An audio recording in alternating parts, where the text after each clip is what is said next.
Bonjour et bienvenue dans une nouvelle vidéo consacrée à la résolution de sujets bac. Ces sujets, vous les trouverez dans les annales de sujets SES sur le site ses.ac-versailles.fr. Aujourd'hui, nous traitons une partie 1 de l'épreuve composée, notée sur 4 points sur le chapitre Quels sont les fondements du commerce international et de l'internationalisation de la production. Il s'agit du sujet France métropolitaine 2022.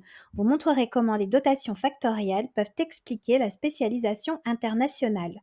Pour rappel, la mobilisation des connaissances demande au candidat de répondre à la question en faisant appel à ses connaissances acquises dans le cadre du programme.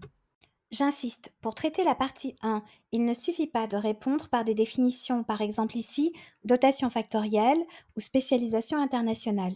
Ce qui est attendu, c'est une réponse structurée, comportant des définitions bien sûr, mais également une ou plusieurs explications, impliquant notamment en économie des mécanismes, et si le sujet s'y prête ou l'exige de manière formelle, une ou plusieurs illustrations. Proposition de réponse. La spécialisation internationale, qui correspond à l'explication traditionnelle du commerce international, signifie que les pays se spécialisent dans la production des biens et des services pour lesquels ils sont les plus productifs, ou dans laquelle ils disposent d'un avantage comparatif, c'est-à-dire pour laquelle ils disposent d'une productivité relative dans la production d'un bien par rapport aux autres biens supérieure à celle des autres pays. Selon le modèle HOS, Heckscher, Olin et Samuelson, développé au XXe siècle, les avantages comparatifs, donc les échanges entre les pays, s'expliquent par les dotations factorielles. Les dotations factorielles peuvent être définies comme les quantités de facteurs de production, travail, capital, ressources naturelles disponibles dans une économie.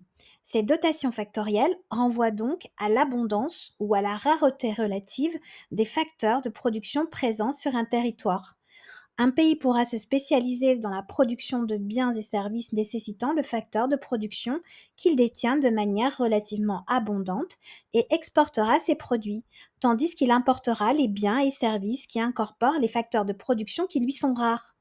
Par exemple, si la chimie nécessite beaucoup de capital et peu de travail, les pays où le capital est abondant se spécialisent dans cette industrie.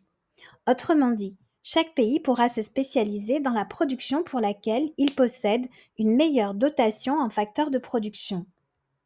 Les spécialisations évoluent dans le temps avec l'évolution des dotations factorielles. Par exemple, quand la Chine s'ouvre au commerce international, elle possède en abondance de la main-d'œuvre non qualifiée. Elle se spécialise donc dans les exportations de marchandises nécessitant une main-d'œuvre non qualifiée, textiles, jouets. Aujourd'hui, la Chine exporte des produits nécessitant du capital et une main-d'œuvre qualifiée, comme des batteries de véhicules électriques, des drones, etc.